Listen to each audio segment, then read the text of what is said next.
Namaste! Vom vedea mesajul cărților de tarot imediat după ce purificăm și curățăm energia. Să vedem ce mesaj are tarotul pentru noi astăzi.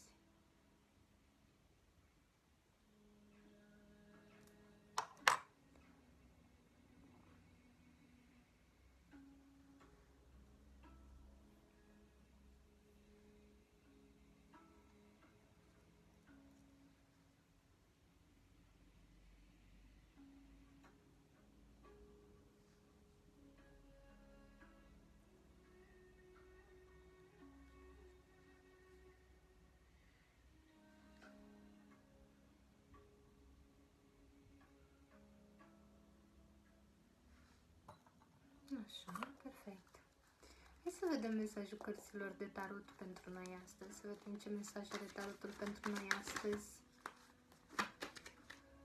5 de cupe. Vorbim despre cineva, poate fi în zodie de apă, rac, scorpion, pești. Este o energie, o persoană care este într-o energie destul de negativă, aș putea spune. Poate are anumite răni sufletești, poate are anumite dureri în interiorul său, poate suferă, poate pe baza conexiunii voastre suferă. Deci această persoană, văd că în această perioadă este în această stare de suferință. Este într-o stare de suferință, de apatie, într-o stare din care poate ieși foarte greu sau poate stă deja de mult timp în această stare. Hai să vedem ce este cu 5 de cupe. Ok. Este o persoană, poate fi zodia fecioară, dar nu este obligatoriu. Poate fi zodie de apă sau zodia fecioară, sau tu poți fi în aceste zodii dacă te identifici. Dar oricum, zodia nu este neapărat ceva care să influențeze într-un mod total. Poate fi parțial sau ca un mesaj suplimentar, zodia. Ok, văd că această persoană deocamdată stă în această stare de singurătate, este într-o stare de singurătate, este într-o stare de solitudine, este într-o călătorie spirituală cu propriul sine, deci acum se regăsește cumva pe sine sau încearcă să se regăsească pe sine, doar că este foarte greu. Este în această energie, într-o energie de suferință, poate din cauza că v-ați despărțit sau poate că această persoană poate nu știe ce să aleagă. Am primit mesajul ăsta intuitiv, poate nu știe ce să aleagă, poate s-au acumulat atât de multe în viața sa încât nu poate trece peste. Deci este o persoană din viața ta, este o persoană din exteriorul tău. Poate fi un fost partener sau o fostă parteneră, dacă rezonezi cu acest mesaj, deci poate fi asta, dacă simți că rezonezi cu acest mesaj.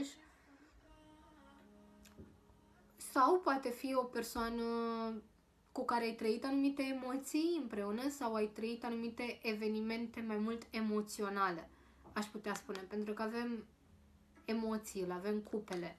Deci, clar această persoană în această perioadă își găsește pacea interioară sau vrea să-și găsească pacea interioară, dar cu cât se întoarce mai mult către propriul sine, cu atât suferă din ce în ce mai mult.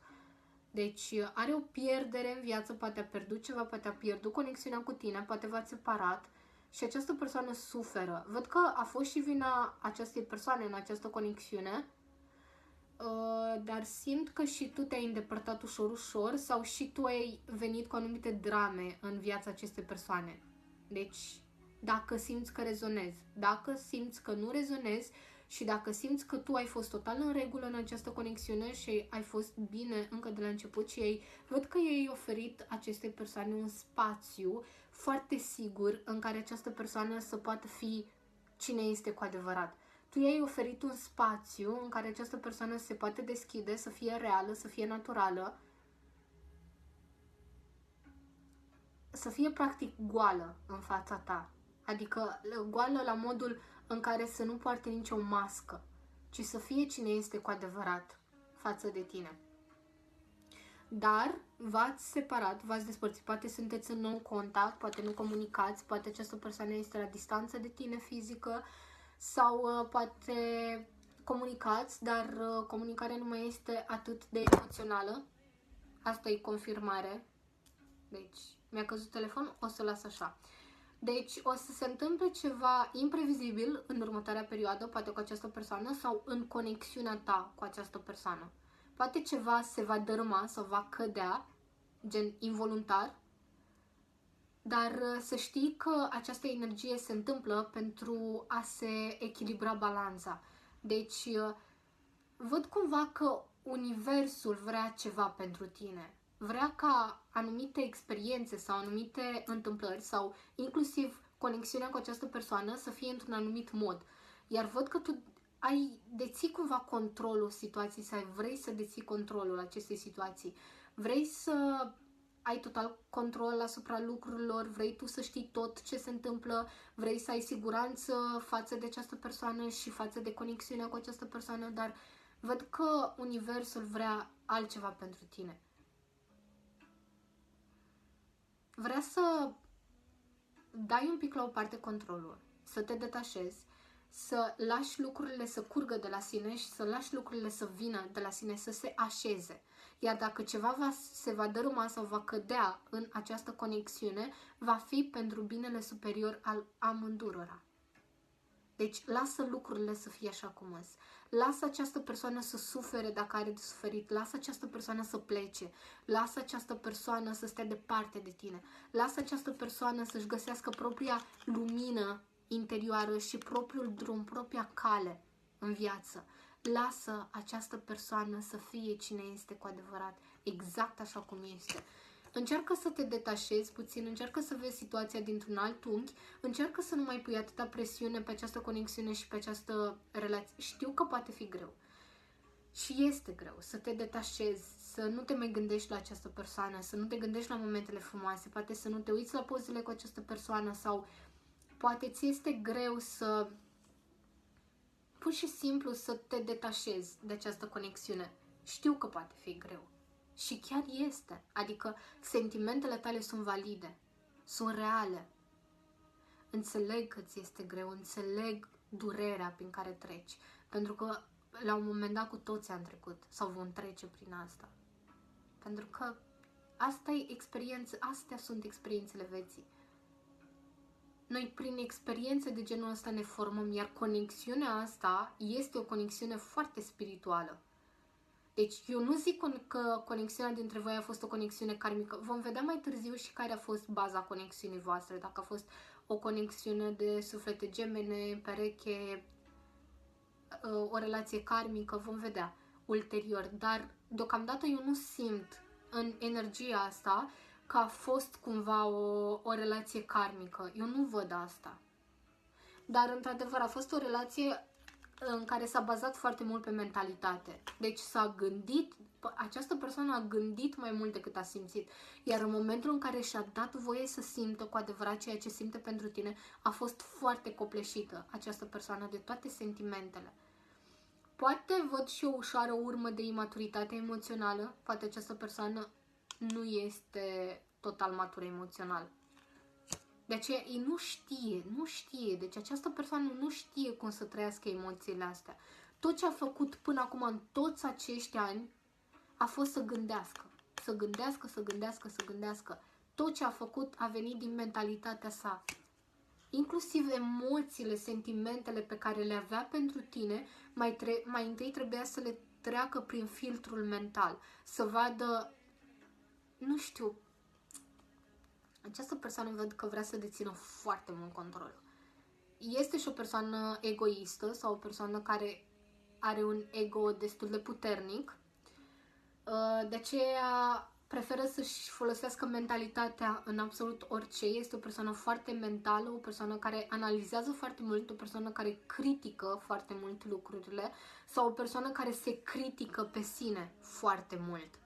Deci poate fi și asta, o persoană care se critică foarte mult pe sine, își aduce foarte multe insulte și iluzii în propriul sine, pentru că este imatură emoțional această persoană, nu știe cum să privească asta, nu știe ce înseamnă să simți cu adevărat. Pentru că simt cumva că această persoană în copilărie, când i s-a dat voie să simtă, a fost blamată pentru ceea ce simțea. Adică poate părinții acestei persoane sau poate, I don't know, bunici și așa mai departe, depinde cine a crescut această persoană sau unde a crescut sau cu cine a crescut, dar văd că persoanele cu care a stat în copilărie, de fiecare dată când această persoană își exprima emoțiile, sentimentele, celelalte persoane din jurul lor, din jurul acestei persoane îi spuneau că ați arăta vulnerabilitatea, sentimentele și emoțiile înseamnă slăbiciune. Iar această persoană a crescut cumva cu mental, cu această idee, cu acest concept de a fi vulnerabil înseamnă slăbiciune, dar a fi vulnerabil, în esență, a fi o persoană vulnerabilă, a-ți exprima emoțiile, a-ți simți și trăi emoțiile, înseamnă putere. În sine, energia emoțională este o energie foarte puternică. Și din punctul meu de vedere, doar cei puternici pot să fie și își dau voie să fie vulnerabili.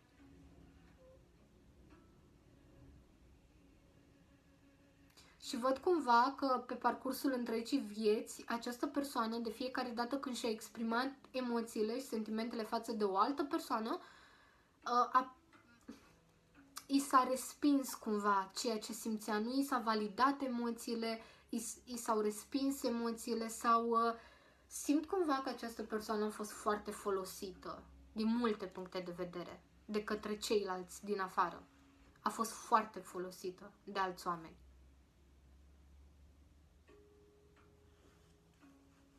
Foarte folosită. Foarte mulți oameni au profitat pe faptul persoanei tale pentru că era o persoană vulnerabilă, o persoană deschisă, o persoană misterioasă, aș putea spune, dar în același timp o persoană foarte deschisă. Hai să vedem mai multe despre această energie. Care este baza conexiunii voastre? Hai să vedem baza conexiunii voastre. Care este baza acestei conexiuni? Ok.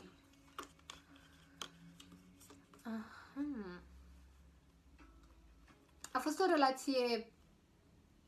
Da. A fost o relație de suflete pereche, o relație în care văd foarte mult că această persoană inițial a venit înspre tine cu o cupă. Cupa, în general, cavalerul de cupe vorbește despre cineva care îți aduce iubire sau care vrea să-ți aducă o ofertă în iubire. Deci văd cumva că această persoană a venit înspre tine cu o ofertă de iubire inițial, ți-a oferit această cupă a iubirii. Văd că a fost foarte stabilă această persoană, deci foarte stabilă pe o perioadă de timp, a fost foarte stabilă în conexiunea ta, ți-a adus ție un nou început plin de stabilitate și un nou început poate plin de abundență, poate ați trăit foarte multe evenimente care ți-a arătat cumva că această persoană este o persoană abundentă, o persoană care, sau poate această persoană îi plac foarte mulți bani, îi plac foarte mult banii. Îi place să facă bani, îi place să muncească, îi place să-și cumva să facă bani din ceea ce își dorește să facă sau face foarte mulți bani în general. Îi plac banii, îi place stabilitatea acestei persoane și văd că inițial ție ți-a adus asta, deci a venit cu această cupă, adică această ofertă de iubire înspre tine, o iubire stabilă, o iubire foarte împământată, o iubire foarte ancorată în pământ. Deci o iubire foarte umană, ca să zic așa. O iubire stabilă. Nu a fost nimic instabil la început între voi, a existat doar iubire, stabilitate, abundență, poate foarte multe chestii petrecute împreună, poate inclusiv ți-a adus foarte multe cadouri sau ți-a cumpărat cadouri, flori, etc. Foarte multe cadouri. Ok. Ulterior, această persoană s-a schimbat ceva în energia sa. Deci, ulterior, această persoană și-a schimbat cumva energia și a ajuns în această energie. A ajuns să îi placă mai mult partea sexuală cu tine, a ajuns să-i placă mai mult pasiunea din conexiunea voastră.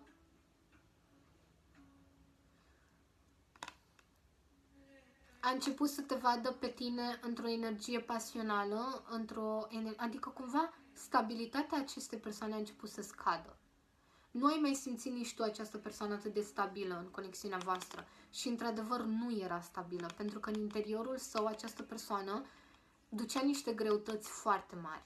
Deci, nu știu, niște răni, poate fi niște răni, pot fi niște energii care nu sunt ale acestei persoane, pot fi ale altei persoane, sau poate persoana ta, cum am spus, fiind o fire mai vulnerabilă, o fire care poate foarte mulți oameni au profitat pe urma bunătății persoanei tale, văd cumva că persoana ta a fost foarte rănită de alții și a dus toate aceste greutăți în spate. Iar conexiunea cu tine și conexiunea cu tine la un nivel sexual, pasional, a început, a ajutat cumva.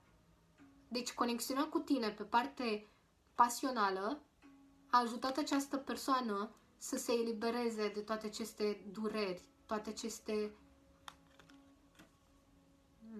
griji, toate aceste energii pe care le ducea în spate. Ok, deci conexiunea dintre voi este o conexiune de suflete pereche. Da, avem și asul de cupe, care vorbește despre o conexiune romantică, deci clar este vorba despre o conexiune romantică între voi. Această persoană opune foarte mult acum rezistență. Opune rezistență în a veni înspre tine sau a relua cumva comunicarea dintre voi.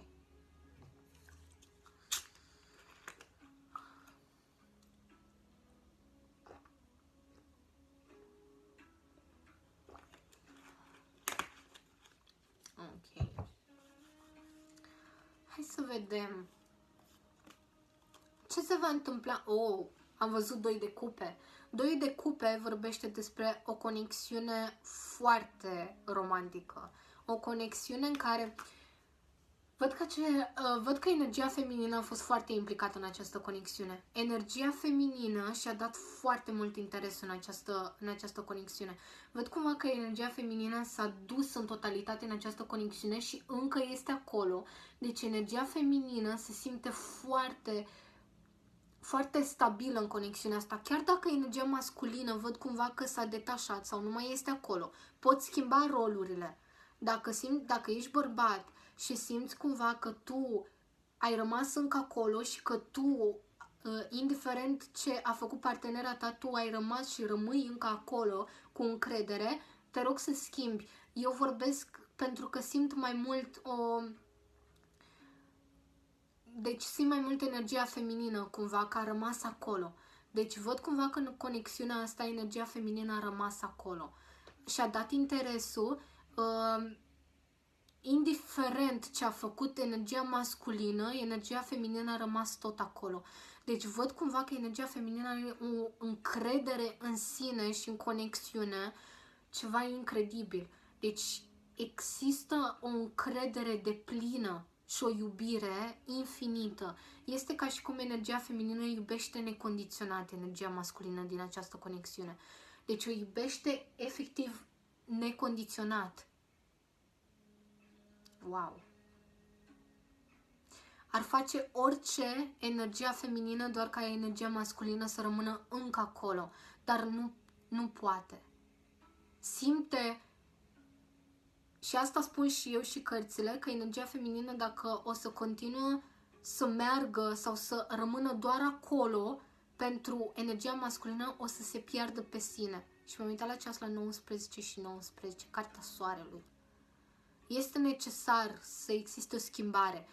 Este necesar ca energia feminină să se întoarcă înapoi în interiorul său și să lase energia masculină să-și facă treaba. Exact cum am văzut la începutul etalării, faptul că energia masculină sau cealaltă persoană din această conexiune este într-o pauză, este într-un moment de solitudine, este într-un moment de singurătate, este într-un moment în care trebuie să se regăsească pe sine, este într-un moment în care suferă și lasă-l sau las-o să sufere. Pentru că doar așa se poate vindeca. Doar așa poate să vină real înspre tine. Când tu o să încetezi să faci cealaltă persoană să vadă adevărul, lasă cealaltă persoană să sufere, lasă-o să doară, că doar așa va vedea adevărul. Lasă-o. Știu că te doare, știu că simți, văd foarte multă compatibilitate între voi, văd foarte multă atracție între voi, văd că vă simțiți stările unul altuia, văd că vă simțiți, comunicați telepatic, aveți și multe sincronicități împreună. Știu că simți foarte intens această persoană, știu că o faci, știu că simți, dar lasă această persoană să fie așa. Doar lasă-o. Întoarce-te spre tine. Ia-ți toată puterea și energia înapoi, întoarce-o către tine și devii tu pentru tine partenerul sau partenera ideală. Iar după ce tu vei ajunge în punctul ăsta,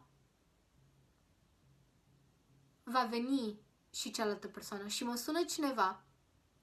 Culmea e că de câteva etalări încoace mă sună cineva tot timpul când fac citiri. Deci clar vei fi contactat la un moment dat sau contactat de această persoană. Hai să vedem ce se va întâmpla în următoarea perioadă între tine și această persoană, în conexiunea voastră. Ok. Văd că această persoană încă sabotează conexiunea dintre voi. Wow, comunicare! Wow, avem cartea comunicării. Deci ceva se va îndrepta foarte repede spre tine. Va fi o comunicare din partea acestei persoane, va fi o comunicare, dar să știi că comunicarea aceasta nu va fi una chiar atât de benefică sau reală pe cât crezi tu că va fi. Va fi o comunicare destul de falsă, aș putea să o văd. Adică e ca și cum această persoană te contactează doar ca să se asigure că tu ești încă acolo. Adică sabotează ceva. Ori modul în care îți scrie ție o să ți se pară ca și cum ar vrea să te saboteze, sau modul în care comunică cu tine o să ți se pară ție ca fiind superficial, sau nu știu, ceva o să se întâmple în conexiunea voastră. Poate ceva legat de 2 sau 8 în perioada asta, 8 zile, 2 zile, poate fi și 7, 8, 2 sau 7. Ia mesajul cum rezonează pentru tine. Deci, această persoană te va contacta sigur, pentru că avem această carte, Optul de bâte, vorbește despre comunicare online, despre schimburi cumva de mesaje, despre faptul că te poate contacta, te poate suna la telefon sau poate fi ceva foarte rapid care vine spre tine. Niște conștientizări, pot fi și conștientizări. Deci dacă această persoană nu te va contacta în această perioadă 2, 8, 7, există posibilitatea să primești din partea divinității niște confirmări sau niște confirmări despre această persoană. Poate vei afla un secret despre această persoană sau un adevăr despre această persoană, cum că a sabotat conexiunea voastră sau poate a comunicat cu alte persoane despre conexiunea voastră și a autosabotat conexiunea voastră într-un mod foarte urât și în același timp într-un mod voit. Așa, dacă rezonezi cu mesajul ăsta, dacă nu, te va contacta între 8, 7 sau 2 și va fi poate ceva superficial, nu va fi ceva atât de deep cum tu îți dorești, nu va fi ceva atât de real cumva, adică, cum să explic? Poate îți va da un mesaj ceva de genul, hei, ce mai faci? Gen ceva foarte basic, știi? Ceva așa, ca și cum nu s-a întâmplat nimic. Ca și cum această persoană nu a plecat deloc din viața ta, ca și cum voi nu v-ați separat până acum, deci s-ar comporta cu tine ca și cum nu s-a întâmplat nimic. Ca și cum pe tine nu te-a făcut să suferi, ca și cum nu a dispărut din viața ta, ca și cum nu te-a rănit în tot acest timp, adică va veni așa, știi, cu o energie de asta, de hei, ce mai faci? Sau hei, bună, te-am văzut pe stradă, sau cum îți mai merge, știi? Adică o energie care ție o să ți se pară inițial aiurea. Adică o să ți se pară ca și cum își bate joc, sau că glumește, sau o să ți se pară că nu este reală această persoană cu tine, sau ca și cum s-ar juca cu tine, dar nu. Real și deep down, de fapt, această persoană reacționează așa pentru că ea nu poate altcumva să reacționeze. Îi este frică să-ți spună exact ce simte pentru tine, văd că există iubire, văd că există stabilitate pentru tine, văd că are o viziune de viitor alături de tine, poate chiar să formați o familie împreună sau să ajungeți foarte departe împreună, dar deocamdată nu poate să fie, încă nu a ajuns la nivelul la care să fie matur emoțional, nu știe cum să-și trăiască emoțiile astea, nu știe cum să-și trăiască stările astea și de aceea vine cu un mesaj atât de simplu față de tine, pentru că nu știe cum să vorbească altcumva cu tine și văd că s-a gândit foarte mult cum să-ți scrie sau ce să-ți scrie sau așa. Wow! Aveai 6 de cupe. Poate vă cunoașteți de mult, poate din copilărie sau poate aveți asta sigur, aveți o conexiune din alte vieți, aveți un contract de suflet care nu se va încheia aici. Văd că va mai dura acest contract de suflet, deci nu te aștepta ca conexiunea voastră să se încheie definitiv, că nu va fi așa. Doar dacă se mută karma și alegi tu să pleci de lângă această persoană și să trăiești cumva lecțiile pe care le-ai de trăit lângă această persoană cu o altă persoană. Dar inițial, pentru majoritatea dintre voi, nu se va încheia această conexiune. Deci va fi și în continuare, da, va fi ceva stabil. Văd că această persoană la un moment dat cumva o să își vindece copilul interior în această conexiune și o să înceapă cumva să fie mult mai stabilă și o să înceapă să aibă o maturitate emoțională mult mai profundă, mult mai mare, mult mai deep. Da. Va lucra la asta, va dura ceva, va mai exista, poate are și ceva adicții sau poate are ceva dependențe, această persoană de oricare, gen poate fi dependențe de orice. Vezi cum rezonează pentru tine și pentru această persoană acest mesaj sau această persoană, indiferent de cât de mult ar vrea să se îndepărteze de tine pentru că vede că îți face rău, vede că cumva nici nu vrea să te mai pună să aștepți, că vede că te pune cumva să stai după ea și nu mai vrea asta, dar nu poate să se îndepărteze de tine pentru că are și o oarecare un atașament față de tine. Această persoană este foarte atașată față de tine. Simte atașamentul ăsta față de tine. Nu știu dacă este un atașament neapărat toxic sau nu. Nu văd că ar fi un atașament toxic între voi, dar este un atașament care nu-i permite aceste persoane să se îndepărteze prea mult de tine. Pentru că orice ar face să se îndepărteze de tine, văd că s-a gândit de foarte mult să încheie definitiv conexiunea cu tine pentru că simte că îți face rău.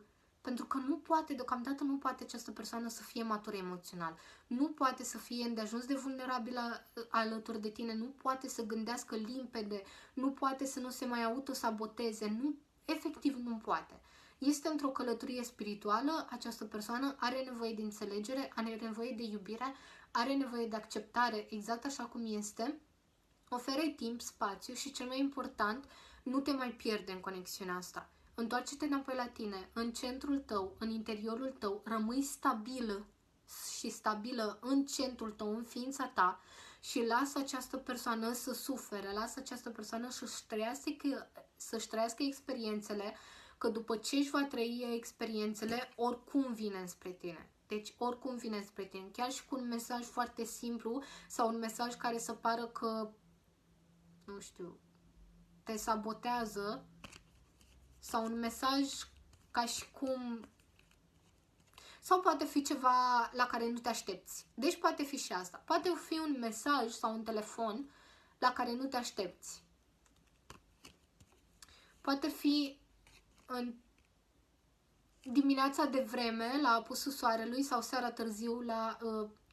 Deci seara târziu la apusul soarelui sau dimineața de vreme la răsărit.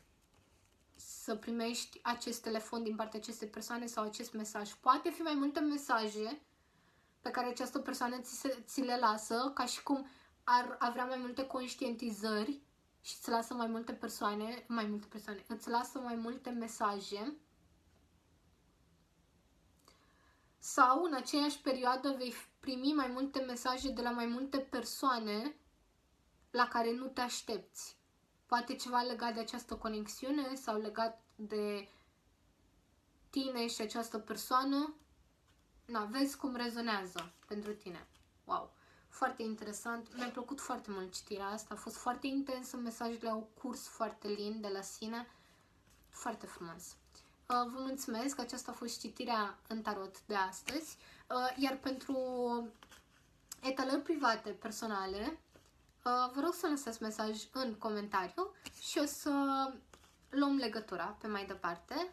Putem discuta despre această conexiune în care tu te afli, dacă simți că rezonezi și te regăsești în această citire, sau putem discuta despre orice altceva din viața ta care te preocupă și asupra căruia nu ai îndeajuns de multă claritate.